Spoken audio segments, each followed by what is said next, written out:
مولوي صاحب یو سوال دی د دې ډېرو خلکو په ذهنونو کې.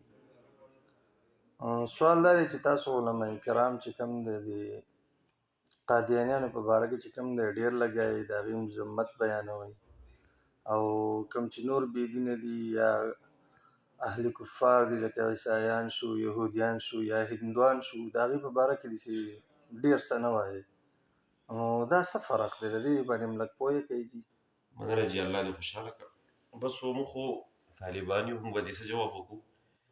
د علما کرام یو مثال ذکر کوي سمجا وهلو دپاره، او دې کې شک نشته چې اکثر خلک داسې وایي چې یاره د علما کرام یهودیان عیسایان نه یادوي. حالانکې دا یهودیان عیسایان هم دا خو د الله د دین دشمنان دي. څنګه چې قرآن مجید کې الله فرمایي ولن ترضى عنك اليهود ولا النصارى حتى تتبع ملتهم. دې خو شک نشته. لیکن قادیانیانو باره کې دغه خلکو د دې یو مثال علما ذکر کوي. یو سړی بازار کې سپی حلال کړی، سپی او هغه خرڅوي، خلکو ته وایي چې ما چیرې حلال کړی، دروغ وایي خلکو ته. او بل سړی دی هغه سپی حلال کړی دی او خلکو ته کولاو خبره کوي چې ما سپی حلال کړی دی. نو په دې دواړو کې خطرناک کم یو سړی دی. په دې دواړو کې خطرناک هر هغه څوک دی چې کوم سړی سپی حلال کړی دی او خلکو ته وایي چې ما چیلې حلال کړی دی. نو د دې مثال د قادیانیانو دی.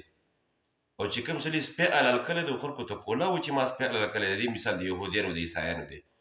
نو یهودي خو ځان ته یهودي وایي، عیسایي خو ځان ته عیسایي وایي، قادیاني ځان ته مسلمان وایي.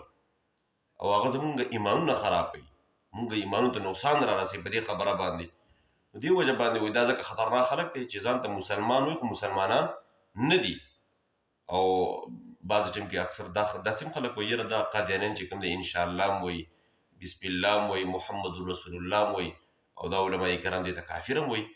نو دا یو خبره ده مونږ د علماو نه اورېدلي دي چې قادیانیان چې کله محمد رسول الله وایي نو دې ته مراد امام الانبیا ته مراد نه علي، نبی علیه الصلاة والسلام ته نه علي، بلکې دوی ته باقاعده چې کوم دی غلام احمد قادیاني طرف ته دوی هغې طرف ته اشاره کوي. او مونږ چې وایو لا اله الا الله محمد رسول الله، نو زموږ مسلمانانو ته مراد امام الانبیا ته مراد دی، یعنې معنا د مدینې جانان ته چې کوم دی مراد دی.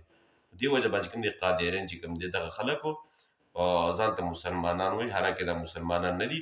په دې باندې ټولو علماو چې کوم دی اتفاق دی.